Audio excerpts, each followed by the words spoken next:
I'm going to be talking to you this morning about grain milling.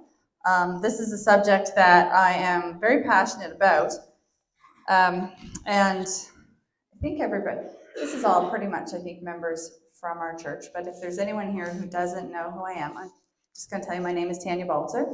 I've been coming to Weston Christian Fellowship for 3.5 years. My husband and I have 5 children. And I'm going to start off this morning by telling you a little bit about how I got here, how this process sort of started for us. Of our 5 children, our middle child started having a variety of health problems when he was quite young. He had a variety of autoimmune issues.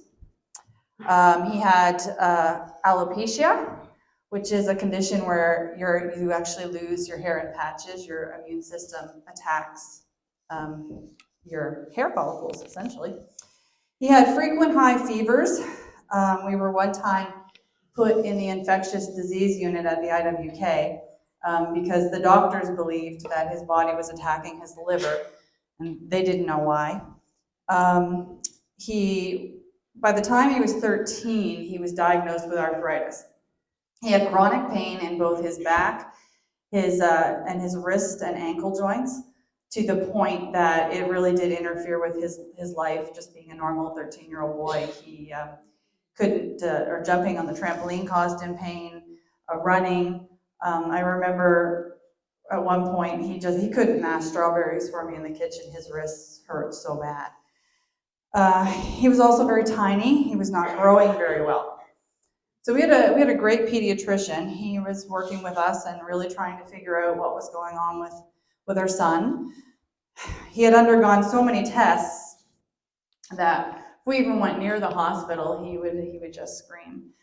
At that time, we didn't hear a lot about wheat intolerance or gluten-free diets, something we hear a lot more about today. But after spending some time in prayer, I really felt like I needed to take him off wheat. So I discussed that with our pediatrician, and he acknowledged to me, he said, honestly, he said, we don't know very much about this. We haven't been taught a lot about this, but he encouraged us to try it, and we did. And it was quite remarkable, the difference we saw in a really short period of time. He had chronic pain. 365 days a year, and within probably 2 weeks it had improved almost 85%, and within a month he was pain-free. His health just continued to improve. He had a growth spurt that just shocked our pediatrician.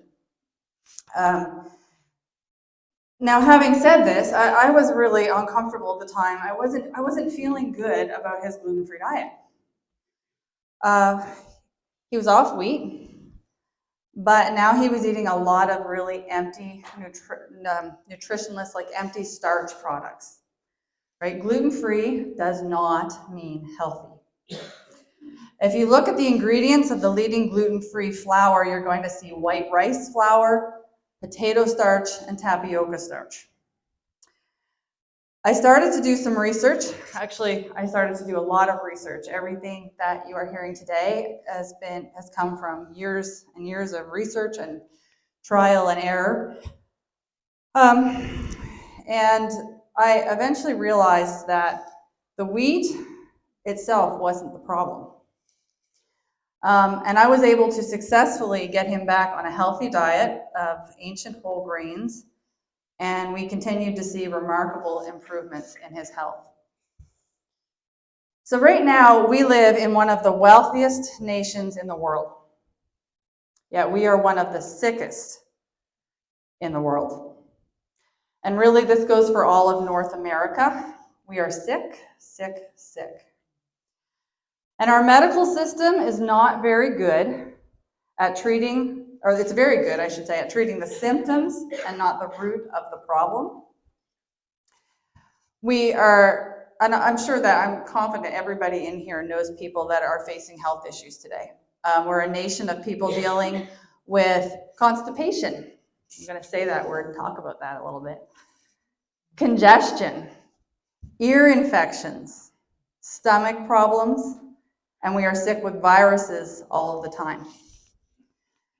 North America today is living off antihistamines, decongestants, laxatives, and PPIs, which are proton pump inhibitors. They are one of the most frequently prescribed drugs in our country.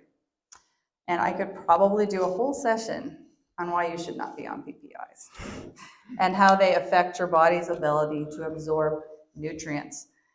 Manufacturers of these drugs actually state you should not be on them longer than 6 weeks, and today doctors leave people on them indefinitely. And I will just say, I have had my own personal experience with PPIs, and in the process of getting off of them, I actually had a pharmacist tell me that they are harder to get off than crack cocaine. Although I've never had to get off cocaine, I have had to get off PPIs, and it can be done, but it was hard. So if you are on them, I encourage you to do a little research on that. Anyway, grains. Grains are the most nutrient-rich source of food that God has given us. The most nutrient-rich.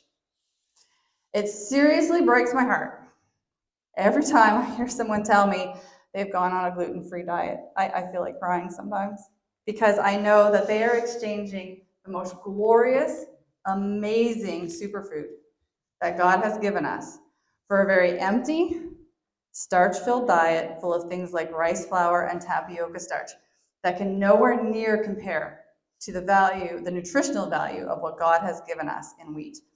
Now, I want to say up front that I understand there are people out there who are celiac. Okay, I understand that. It is a real thing. Celiac is a real thing. I get that.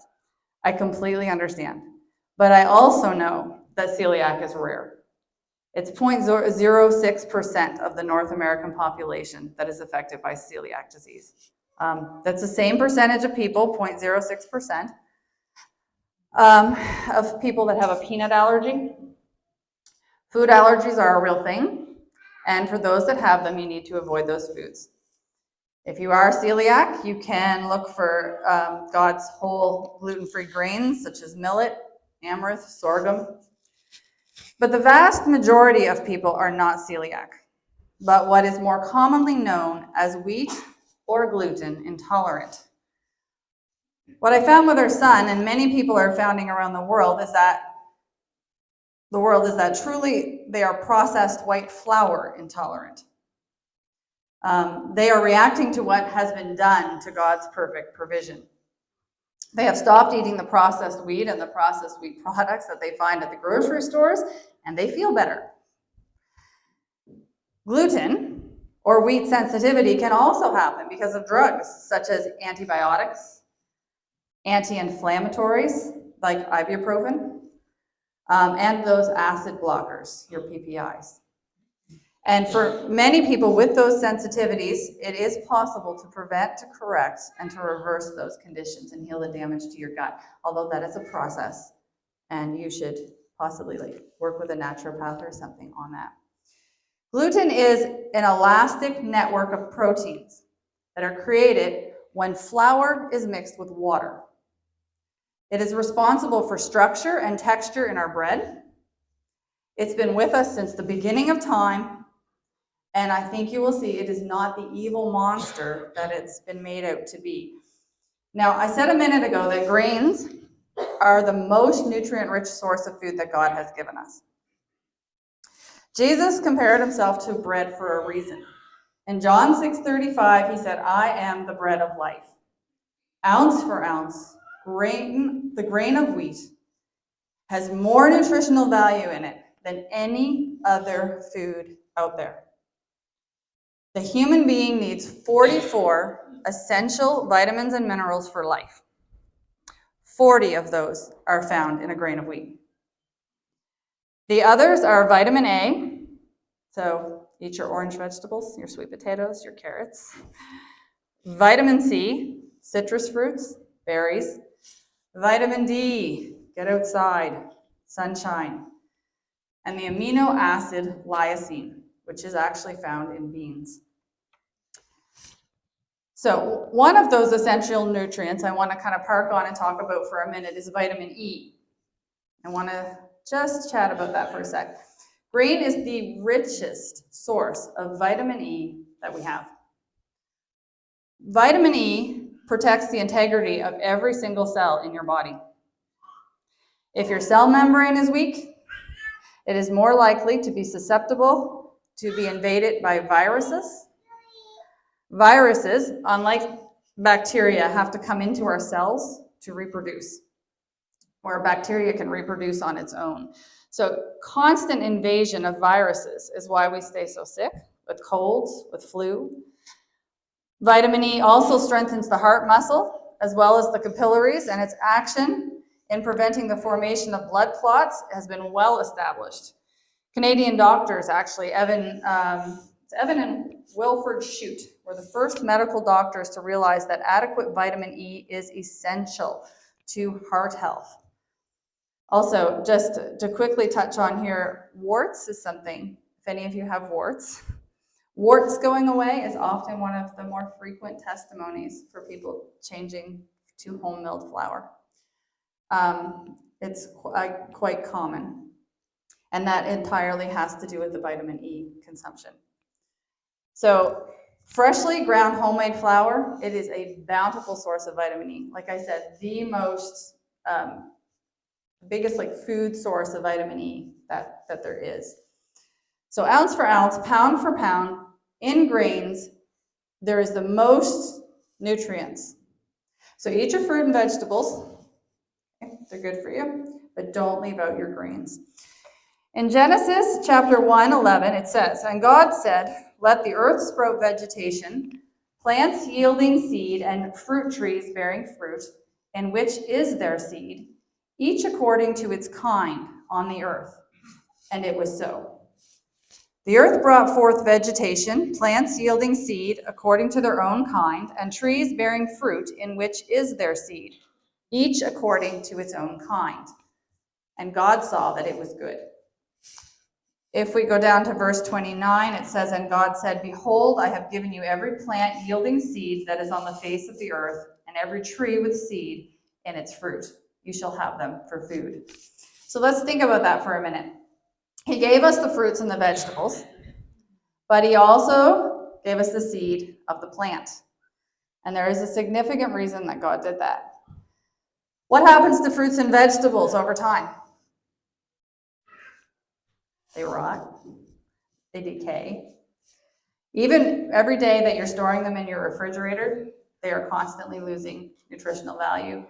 Even hanging on the tree, they are constant, that they're losing that nutritional value. There's a peak nutritional point, and then they start losing. Not so with seeds. Grains and beans are the seed of a plant. So we're going to look at this diagram just for a minute up here. How do I turn on the little pointy thing? Green button. I don't see a green button. Oh, there it is. Okay. Oh. Okay. Thank you. All right. So you see that when God made the seed, he put around the outside of the seed the bran. Okay, right out here, the bran. Now, this bran protects the integrity of the seed.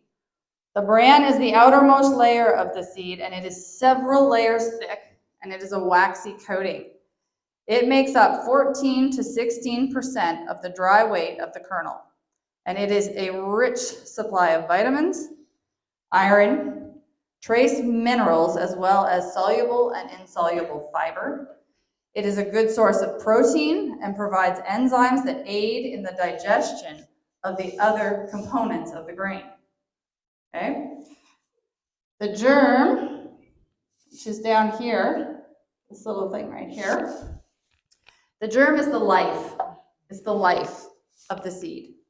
This is where the sprout is going to come from. This is also where the vitamin E lives, as well as other essential fatty acids. Although it only makes up 4 to 5% of the weight of the grain, it contains many antioxidants and minerals, most of your B vitamins, and numerous phytonutrients, making it a nutritional powerhouse. So everything else you see out here, these are little packets of starch and protein, okay? And that is your white flour. That is what they call the endosperm, right? So that's where all of your white flour comes from. While the endosperm does provide some amino acid, it is virtually devoid of all vitamins and minerals, okay? So left whole and intact, seeds are storable. If God didn't create them that way, we wouldn't have next year's crop. They will be just as nutritious today as they will be tomorrow, as they will be next week, as they will be next month, as they will be next year. Even 3,000 and 4,000 years from now, as long as you keep them whole and intact and dry. In fact, there were tombs in ancient Egypt that were discovered with grain that they believed to be 3,000 or 4,000 years old, and when they planted it, it grew. Whole, dry, and intact is the way you want to store grains. So I just had a quick picture where we're talking about storing. So I store my grains I have grains upstairs and downstairs in my house, in the basement and upstairs. Where do I point this thing? It's not, am I doing something wrong? It's not moving?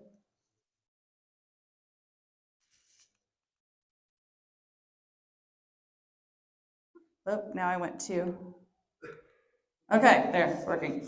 This is my upstairs pantry. So I store my grains in different containers upstairs. The large ones on top hold 15 kilograms. The ones underneath hold 10. These are my buckets that I store. These hold 25 kilograms of grain. I have gamma lids on them upstairs because that just makes for a lot quicker access to them. I don't have to snap and unsnap those lids, which are very difficult. So I just unscrew them when I need them. I also have grains in my basement that are stored in mylar bags, and then I put them inside these buckets because the mylar bags will not protect from like mice, and we have those. So this is how I store mine, but they are storable, okay? Grains, we see this in the story of Joseph, how Joseph stored grains for 7 years in preparation, 7 fat years in preparation for 7 lean. Through his prudence, Joseph was not just able to feed Egypt, but the surrounding nations as well. And having food to share with your family and community in a time of need and crisis can be an important relief for people. So now it's important to understand that once the grain is cracked, all the vitamins and minerals and all the oils are exposed to the air. And the process of oxidization begins to take place immediately.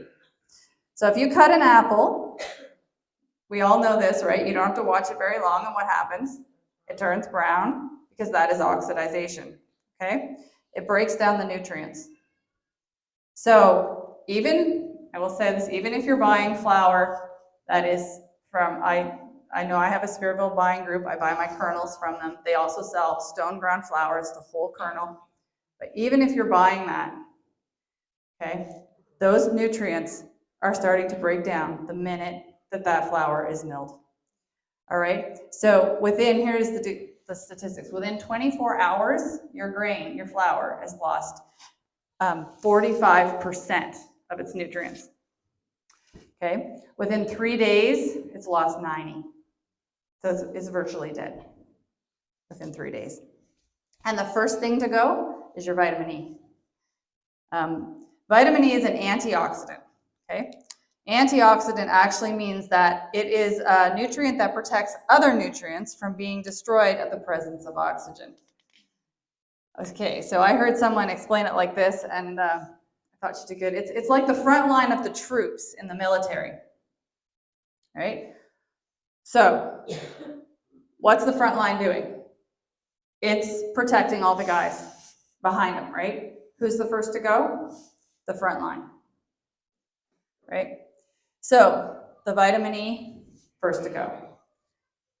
So I'm going to take a minute and I'm going to talk to you about the history of what we're eating today as white flour. So prior to the 1900s, bread baked at home was milled at home, or it was milled at a local miller's. In fact, towns built up around local mills. You'll see, I've even noticed around here, Old Mill Road, or Spearville Flour Mill is actually on Spearville Mill Road. Communities built up around the mills. But in the late 1800s, it was discovered that if we sift this nutrient-rich bran away and this oil-laden germ, and we leave only the protein and starch and gluten, that's all you're getting, starch and gluten. So again, you think of gluten intolerance, you're not supposed to just eat one part, like you're extracting one part and consuming that in large quantities over and over and over again, and your bodies are reacting to that. So if we sift that bran and that germ away and leave only that protein and starch, the flour won't spoil. So this led to the invention of the steel roller mills. These changed the commercial flour milling industry forever. Okay? These new mills, which used metal rollers instead of millstones, were less expensive to produce, to operate. They produced more flour per pound, and they sifted away nearly every trace of your bran and your germ and your oil, which was known to cause spoilage. Massive amounts of long-lasting white flour can now be cheaply produced. What was once reserved for the wealthy now became affordable for everybody, rich and poor alike. Wonderful, fluffy white flour. So my friends all know, anyone that knows me, I really like history. And in white flour has been around for a long time. It's not something new. Back in the days of the Romans, they figured out sifting out the coarse bran and germ. But this was reserved only for wealthy families. First of all, it was time-consuming. And secondly, it resulted in the loss of approximately 25% of your grain. So you had to have servants to be able to do it. And you had to be able to afford to part with 25% of your grain. Most of the poor plebeian Roman people could not afford that. So in ancient Rome, the status of your family was actually based on how white your bread was. Right? So, and also notice this, Proverbs 23 says, when you sit down to eat with a ruler, observe carefully what is before you and put a knife to your throat if you are given to his appetite.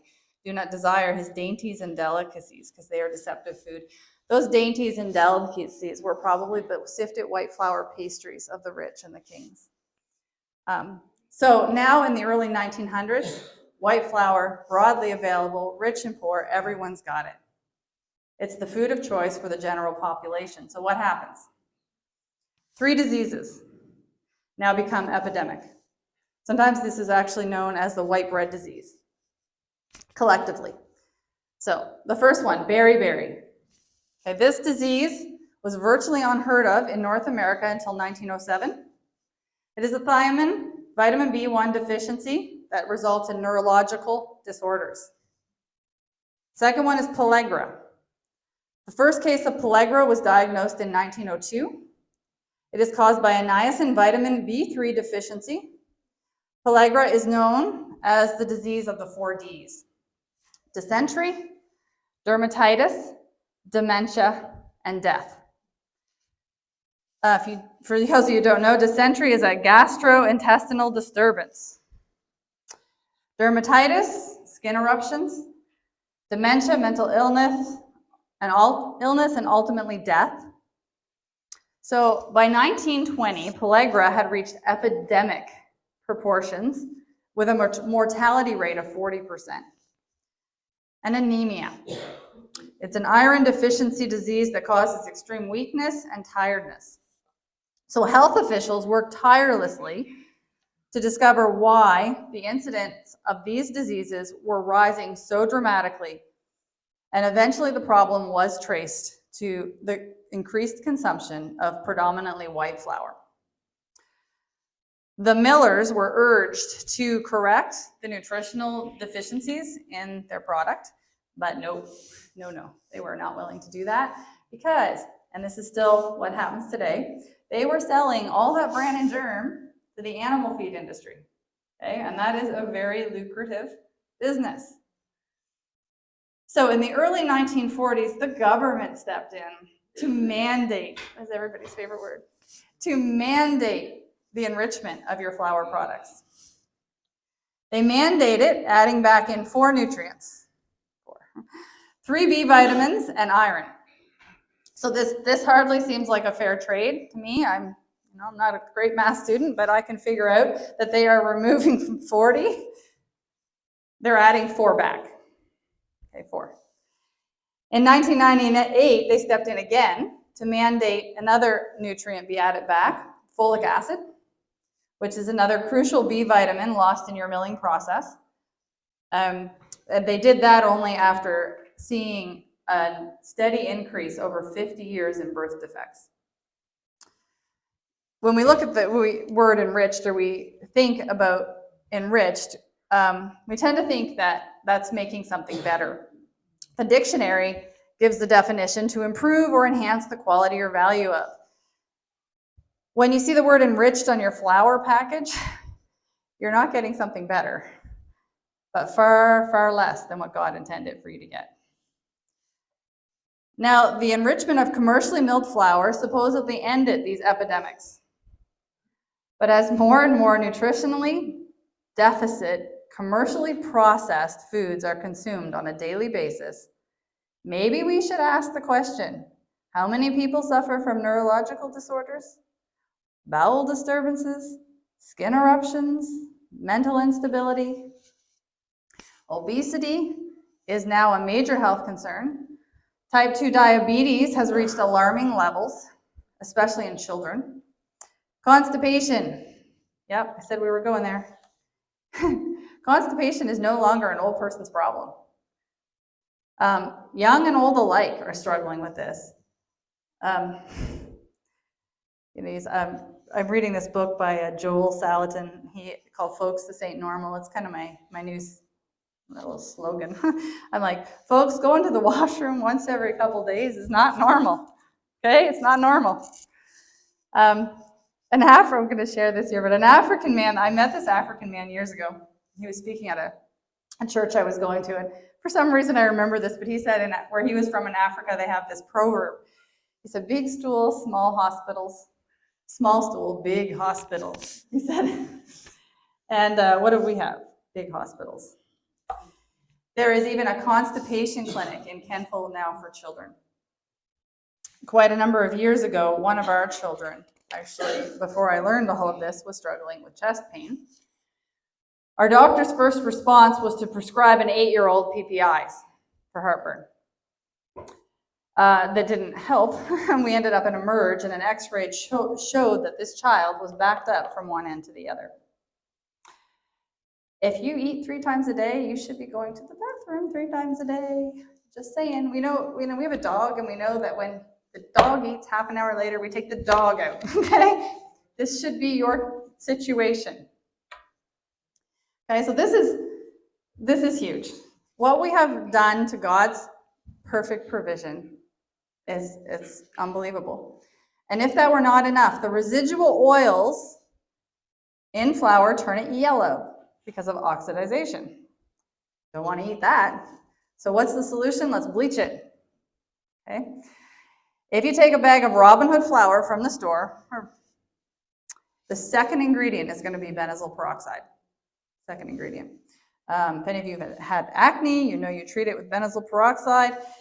Benzoyl peroxide must be neutralized by adding substances such as calcium carbonate, calcium sulfate, dicalcium phosphate, or sodium aluminum sulfate. Benzoyl peroxide is linked to respiratory problems. Potassium bromate is another ingredient that can be used in your commercial white flour. It strengthens the gluten structure, which allows for a better rise in your bread, but's been linked to liver, thyroid issues, and cancer. Nitrogen trichloride was one of the first chemical bleaching agents used by commercial millers, but thankfully after 40 years of using it, they finally took it off the market when it was connected to causing seizures and hysteria. Now, you might ask, well, what about the whole wheat in the store or the whole grain products in the store? Can I just switch to them? To produce the whole wheat flour in the store, they remove the brand most millers, they follow the same process that they do with white flour.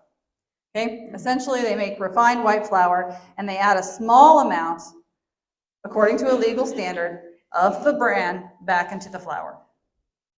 Okay, adding these components back into a bland tasting white flour might improve the fiber content, but they've now deteriorated. Remember I said they're dead. And they add a bitter, almost rancid flavor to the product. Fresh milled wheat does not taste like whole wheat flour that you have ever had from the store. 100% whole grain, commercially ground flour gives your baked goods a bitter and dry flavor, and the oils, all your vitamin E, all the oils and essential fatty acids that are removed to prevent spoilage are never returned to your whole wheat flour in the store. Spoilage, remember, shelf life. So statistics also show that homegrown flour is far superior nutritionally to commercially milled whole wheat. According to one USDA database where they compared commercially processed whole wheat flour to the freshly ground hard red wheat, they found twice the calcium, twice the phosphorus, twice the crucial B vitamins, nearly 4 times the riboflavin, and 3 times the iron, and 4 times the potassium. Another interesting study to note was done in Germany, and in this study, rats were fed a diet consisting of 50% flour or bread. Group 1 consumed freshly ground flour. Group 2 was fed bread from freshly ground flour. Okay, so freshly ground flour, bread from freshly ground flour. Group 3 consumed the same flour as Group 1, but after it had been stored for 15 days. Group 4 was fed bread made from the flour that was stored for 15 days. And Group 5 was fed white flour. After 4 generations, only the rats from Group 1 and Group 2 that were fed the freshly ground flour or bread made from the freshly ground flour maintained their fertility. All the other groups were sterile. And for 4 generations of rats is believed to be roughly 100 years for humans. So, kind of interesting. Okay. My pages are stuck together. Proverbs 14:12 says, "There is a way that seems right unto a man, but the end thereof is death." A close look reveals that it is not whole grains that are bad, but the processing that they have been subjected to for convenience and for profit. The days when whole grains were associated with good health are under attack. Throughout history, bread has been known as the staff of life. It was not an accompaniment at meals, it was the main part of your meals. And it's time to return to whole grains, not the highly processed grains and products that we find in the grocery stores, but healthy, whole, fresh milled grains. There are a variety to choose from. Actually, I read somewhere there is 25,000 different kinds of wheat or grains. So there's lots to choose from. There's the oldest known variety. It would be another session to go into all the different kinds of grains and ancient grains. And we have the oldest known grain, einkorn. If you do had any intolerances, it's a great one to start with. It is a triploid wheat. Like I said, it would be a whole another session, but einkorn is the mother of all wheat. So all wheat kernels started from einkorn. So we're talking, this is probably what Joseph had stored, einkorn. All the way up to our modern wheat varieties, our soft and our hard wheat varieties that we have today. And by experimenting with different grains, you can create distinct flavors, distinct textures, using the same recipe by varying your grains. And anyway, I hope that you will encourage, I hope and pray your family will consider beginning the adventure of milling your grains at home. So I just want to take a minute and talk about my mill. Okay, so this is what I got in my backyard. Kidding, of course. But this is sometimes what people think. Okay, you mean you mill your own grains? How do you do that, right? Not this way anymore, thankfully. All right.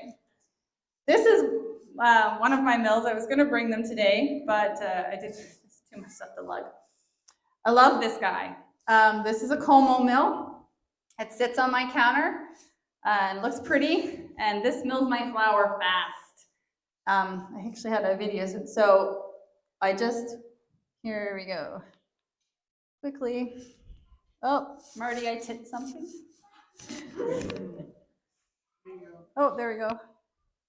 Can we make it play? Can you make it play?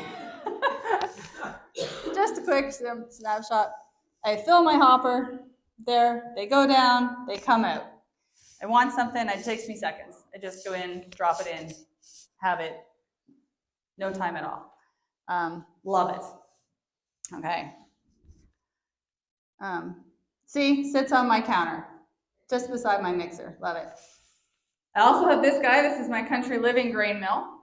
And we're talking about emergency preparedness. Power sometimes isn't available. So this is what we use in the case of power outage with this guy and my cast iron Dutch oven.